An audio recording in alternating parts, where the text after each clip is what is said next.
Welcome to Accountants Law Pod, where accounting professionals and law firms converge. Hosted by Linda Artisani, Sarah Prevost, and Stephen Libhart.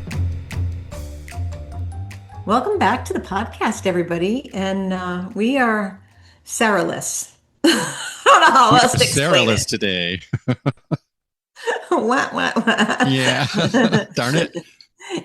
It's different, but that's okay. We can wing this, Steve. We can do it. We can do it. We can. And I hope she's having a good time. So I do too. She's on vacation, so we're hoping she's having a blast, and it's going to be good for her to take a chill a couple weeks. Sure. She's worked so hard. She really deserves to have this time off. And because we have a business coach now, who is amazing. You met her. She's amazing. And she actually, instead of everybody throwing messages, because as almost all accountants have, they have multiple channels of did I look in Slack today? Did I look in Liscio today? Right. Did I look in Carbon today? And there's so many places like, oh crap, I haven't been in Liscio for a while. And then I go in there and I'm like, oh my God, these people must be thinking I'm ignoring them. Our business coach said, let's create a living document, a Google sheet, a Google Doc, and anything you have to tell Sarah, you can put it on it. And she gave us a form. So it helps prioritize it. Sarah doesn't get it until she gets back. So she's not seeing messages and peeking at the files and looking at things and looking where we're communicating and getting in the middle of topics. She's taking a full vacation, which everybody, I think, needs. That's so brilliant. She actually gets to check out. Good for her, Yes, really good thing. I think it's great. The whole idea of having that one sheet that you come back and then you can focus on it. You can arrange it the way you want to arrange it. And that way, hopefully everything's going to be handled. I'm still here, which makes things a lot better. So things can keep moving. Like if I go out, she'll be there. But Sure. I think, and having the coach too, she's like, when you go, I'm here too. And she even said, I'm here if you need me to go over anything, if anything comes up that you're trying to, I don't have Sarah to call. So which is nice that she did that. So she's amazing. But Awesome. so our topic du jour, which is one that we bring up a lot in conversations that we have. And this one's called Maybe Your Paralegal Should Not Be Handling Your Bookkeeping. So what do you think about that, Steve? Well, having lots of experience working in law firms, I've been in scenarios where they've pushed different non-paralegal type work onto them. And I have never seen it be successful ever. It's kind of one of those, you cut off your nose and spite of your face when you do that, because in my opinion, the biggest glaring thing that happens is that you missed opportunities for creating more revenue, because the paralegal is supporting you as an attorney and supporting your team if you have one. And if they're put into bookkeeping, it's not something, number one, that they generally want to do. They didn't go to school for it. And it just waters down the whole operation. Well, I can tell you a story because this happened last week when I met with somebody. And they had I think it wasn't exactly a paralegal. I think it was the office legal admin that was doing the books. And she said to me, this was one of the partners. I don't think she was doing the work the right way. So I said, oh, okay. And she came to me with a training because she wanted to understand advanced client costs. So she wasn't really there for me to take the job Sure. like that. And then once we pulled it all up on the screen, it was glaring that things that were wrong, negative bank balances, negative advanced client costs, which by the way was on the P&L. So, you've got profit and loss, you've got balance sheet accounts on the profit and loss. They just don't have that working knowledge of Correct. accounting and bookkeeping. And if they're trying to do the best they can because maybe they're the best paralegal in the firm and the owner is like, well, we don't need a bookkeeper, we can have them do it. You run the risk of having somebody do that work that is not educated into where things belong. Then you're running the risk of the possibility of maybe having inflated income because you're maybe attaching Clio and you're pushing the invoices in, but then you're going to the bank feed and seeing the money come in, and money to you is, oh, that's income, boom, income account. And then you've got all these payments and things coming in the bank feed, and then you're not, you're not matching them properly, and you might be doubling up on the income. not knowing where advanced client costs go or what they are, or even reconciling that account if you do have it on the balance sheet, another problem you can run into. Well, then what happens when one of the projects or clients that you're working on suddenly has a lot more paralegal type work that has to be done? Suddenly the books become last place, which they've already become last place by farming them out to the paralegal. So you have to be really careful with that. That just doesn't work. And I asked her, I said, are the books balanced? And she said, oh, yeah, she said she was reconciling. And sometimes people think matching the bank transactions equals reconciliation, which it kind of does in Zero, but in QuickBooks, no. And when I took a look there, I could see somebody had attempted to reconcile, but the beginning balances were off because somebody had deleted transactions that were reconciled in a prior period, and this person didn't know how to fix that. Oh boy. Because that's a hard thing to fix sometimes, right? When you come into, we all come into files like that, and it's like, what happened? And then you ask somebody, like, what happened here? Did you delete something? Oh, first they say, no, I didn't do it. And then you pull up and you see who did it. You can see the transaction. Oh, I guess I did take that off. I didn't realize I had cleared the bank. Sure. And then you're looking at that kind of a situation. So there's a lot of places where this can become an epic failure, and mostly because the person that's a paralegal went to school to be a paralegal, and now you're having somebody that should be doing this kind of work, paralegal work, which a lot of times is billable work, and you're putting them in a non-billable space, giving them a job that's beyond their capabilities. They do the best they can, and God help them if they use AI to figure out where things go, because that can be wrong too. And then, you're sitting in a space where, like you said, it gets dropped because the work's got to get out. You got to do the bills. We got to get this going, and then they're sitting in a place where it's not being done. Well, and they didn't go to school to do this. They didn't pay to go to paralegal school to do accounting. They're, generally they don't want to be a number cruncher. So it's just not a good environment at all. It's just not a good, smart business thing to do. And, we have attorneys for a reason. We have paralegals for a reason, and we have accounting people for a reason, and respect. Go ahead. It's worth noting that, yes, you have to pay for us. And I know sometimes, when you're having the conversation with the attorney, they're looking at you as overhead. You are overhead, right? There's no billable time coming in because I'm doing your books. But if I can save you money, which I brought up with this lady, I said, we've got this amazing person, Steve, who has a side spreadsheet. Oh, bless your heart. Yep. And I said, there's a side spreadsheet that you should have on the side to keep there, so that as you find things and you save them money, like maybe you notice that they've got software that they're paying for 17 users and there's really only 5 of them being used. You see these things, because you work with multiple law firms, what things are being used, what software is being used, which ones are successful. You're able to comprehend reports and do the explaining to the client about the reporting. And there's just so many things there that I think you're going to miss out on if you just skip the step of hiring a bookkeeper, whether they're in-house or outsourced. What if you use what about payroll? I'm just going to throw it out there. What about payroll? Oh my gosh. Yeah. That's a whole can of worms in itself. Do you want your paralegal handling the payroll, and do you even want them knowing what everybody's salary is? Exactly.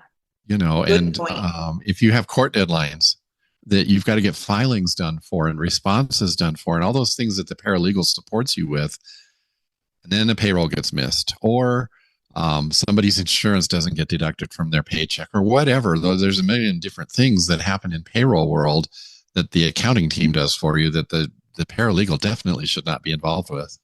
Or even if there's bonuses and compensation quarterly or whatever, and they're done on a spreadsheet. If somebody doesn't even have the skill set for Excel or Google, and you're having them do that work, I've seen it where they've been given, somebody's looking to hire us, and then we ask where the compensation sheet is, and we get it, and there's no, they must be adding it up on a calculator or something that's not even having any formulas in it. So, or the formulas are there from a prior bookkeeper, but then nobody captured all of it, or nobody made sure it matched the books. Or nobody tied the books to the tax return. And that's one of the things we see a lot, It's not an easy task. Friend of mine, we were thinking about doing like just a session on that for people because it's not easy. You kind of have to dig through it. And the bigger the law firm, it can get even more complex, especially if there's Sure. multiple partners and multiple K1s or things like that. And like you're saying, Steve, like what about if there's a 401k? Like a lot of these states are requiring 401k. You're going to have the paralegal handle that too, because that's a part of bookkeeping, Well, and making the accounting payment. people talk to the CPAs. Yeah. Do you want the paralegal talking to your CPA and getting behind the scenes in your business? And that could be intimidating for them. They might not Right. speak the language of a CPA. Because I can remember being scared when I first was a bookkeeper. I don't know if you Sure. know this, when they were like the tax back in the day, back in my day, they used to come into the office and he came into Right, the right. office and I was terrified of this guy because he was just scary and he would say things that I didn't know the acronyms. I was just like just starting out. And I can remember that. And imagine being a paralegal in that position because you don't Yeah. want to fail your boss. I remember that clearly. I remember it wasn't until I started my own business and I ended up meeting another tax person who was so kind. And he actually helped me with things. He's like, anytime, just write to me. And I was like, oh, this is Nice. nice of him. And then he would feed me clients, but he kind of groomed me into it. So I learned on the fly as I got into that. And he would explain things to me, like Sure. why somebody should come out of being an LLC to be, maybe do the S Corp election. And he explained in easy understanding of why you would want to do that. So I would hope that if you're going to have the paralegal do it, I just did that course into it. It's free. If you have your bookkeepers doing this or your paralegals doing this and they don't have bookkeeping knowledge, they also might not have QuickBooks software knowledge. So I'd start with just getting ProAdvisor certified so you understand how to use the software and doing it right. Especially, I don't know about you, Steve, but I worked in a file this weekend and honestly, the pop-ups, I wanted to put my fist through the Oh, screen. I don't know I where that's closed going. so many windows. Yeah, it's overwhelming now. There's a Like, lot no, of I don't want complaints the about AI. that. No, I don't want this. No, I don't want that. I'm like, oh my Yeah. God. It was ridiculous. And you got to do that every client file that you go in Right. because they all pop back up when you go to a new file. And I'm like, ugh. So what if they see something and they say, oh, let me try this, right? And now it's That's a costing you good more point. money. You don't That's a good understand the point. subscription models. And then if you get into the software, yeah, you probably have a really good knowledge of like Clio, or, the legal tech software from that aspect. It's probably good because they know how that works, but do they know how it works when it hits QuickBooks if it's connected? Do they understand the integration of the software? Well, it's so easy for them, to your point, to go into Clio as an example, and it's changed the settings because they think it's going to be so much easier, and boy, they just blow up the whole thing. So Yeah, no, maybe no, they no. don't put the advanced client cost section is kind of tricky. And if you don't put the right accounts, because that's what I see a lot too, is the chart of accounts is it doesn't make a lot of sense and it maybe makes sense. You see the same repeated patterns on people who are maybe a new bookkeeper or somebody who doesn't really understand bookkeeping. And that would be somebody that's a paralegal. And you see them make these accounts on the chart of accounts. And you're thinking, well, what is that? And then there's a story behind it, and they thought that was a good name to call it, right? And they make up a name, and it's kind of like, okay, so that's what they decided to name it, and they don't even know what type of account to make it.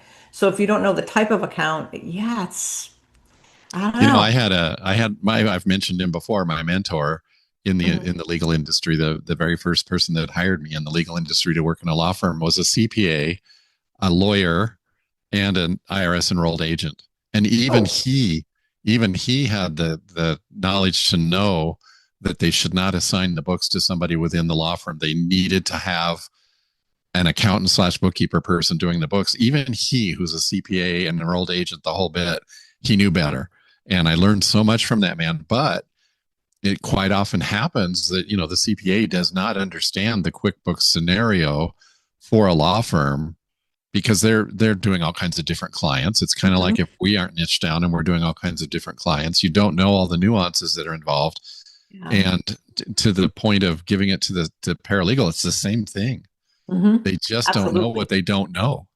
And I think the biggest thing, like you said, was the fact that they're in payroll, they know what everybody makes.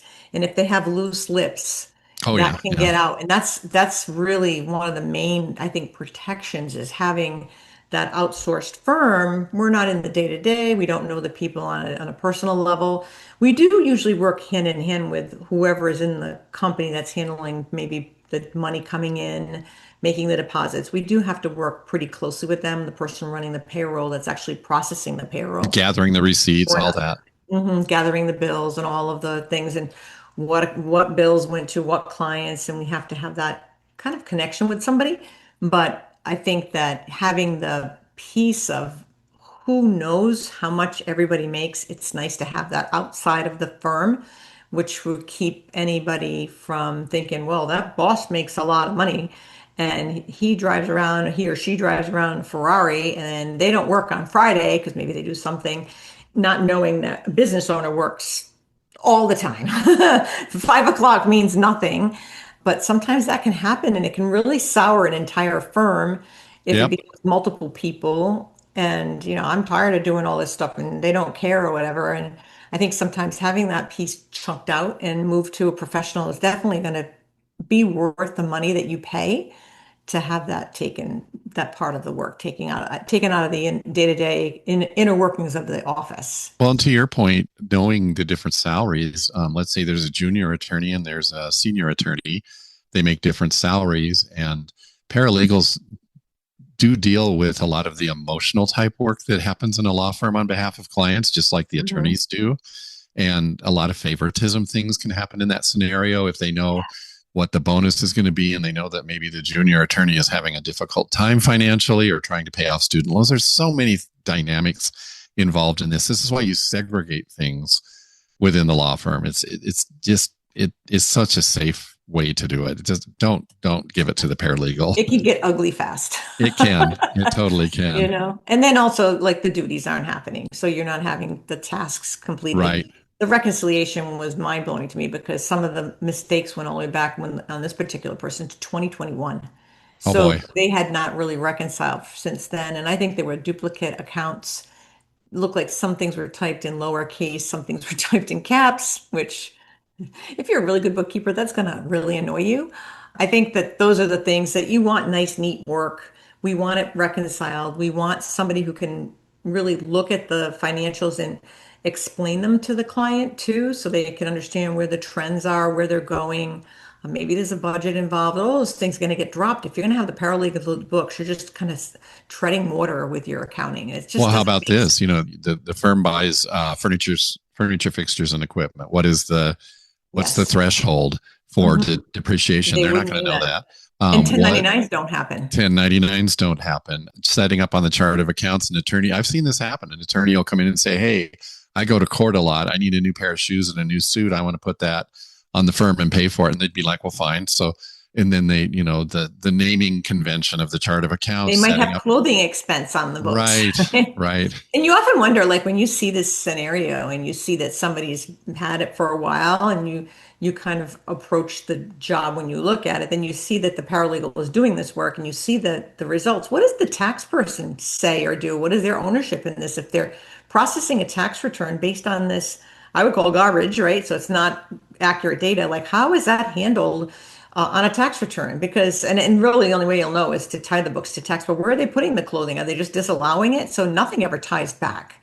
And if there's ever an audit, I mean, we didn't even get into the trust. Like the trust account would be a whole nother area that if it's not done right, I mean, wire fees could come out of it. And if they don't know what to do with that, they post it to the, bank fees expense. So it throws the trust out of balance, or the interest gets put into interest expense and the interest coming in goes into interest income. And does it ever really affect the books? Not really, if you're looking at one offsets the other, but it really belongs as a sub-liability account and interest clearing. And I think the fastest way, if you've got this scenario and you're listening to this recording and you're going, I have that in my office. I wonder if my books are balanced.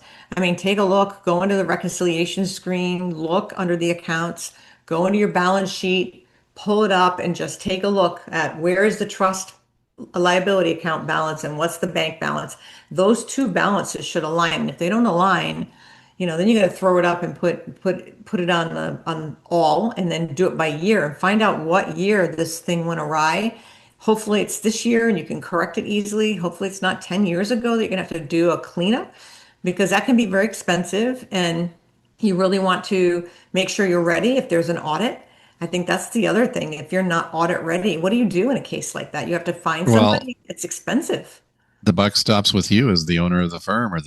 the partner of the firm. So if you have your paralegal doing the trust accounting and it does go awry, the buck stops with you. The paralegal is going to go home and sleep at night. You're not, Yeah. you know, And you don't have a lot of time to get it fixed. right. And if it's really messy and it's done internally, and you go to the bar and you say, look, my paralegal is doing the books, they're not going to be very Oh, happy with you. they're not going to be happy. That's a good point, Linda. They're not. The bar I would not know, like to hear that. I know when we've had to clean them up and do the work to give it to the bar, I know that they're very happy that an outside firm that has nothing to do with the law firm is actually doing the work and finding the mistakes and Sure. corrections and taking action to keep it on the straight and narrow because it's not their money and it's very important. There's a reason why all those bar rules are in place because they have to track whose money, where everybody's money is. And yeah, I mean, I don't think I'd want to put myself in that vulnerable place to save. How much money does it cost to have the bookkeeping done? If it's a small firm, it's not that expensive to have an outsourced firm do it. And then you can sleep at night. That's the big thing. You can sleep at night. You're getting your three-way bank reconciliation monthly. You're getting all your financials monthly. And I think a lot of times these firms don't even look at financials except right before tax time. Exactly. Well, I can remember one firm I worked in, I was their accounting person, and it was a full-time job, busy job for me, but I was given the responsibility of docketing, which I Mhm. really enjoyed learning, but I was given the responsibility of docketing. And then also when the paralegal would go on vacation or the lady who normally did the filings for Mhm. courts, it was my responsibility. And I would freak out. I'd be like, oh, no, no, no, Right? no. She's going to be gone for a week and you want me to do all these filings and they're due on this date and they have to look like this and that so they don't get rejected. It's the same thing. Yeah. They took somebody from Totally. accounting and I really enjoyed doing docketing. I thought it was a blast, So but you filing, funny that you said that you worked for a law firm that the person was a CPA and an attorney. oh, I have the he's same background. I actually worked for a law firm. There were two attorneys. One was a CPA and an attorney, and the other one was just a straight up attorney. Funny, great guys. They were in their 40s. I think I was in my 30s at that point. And I learned a lot in that job. sure.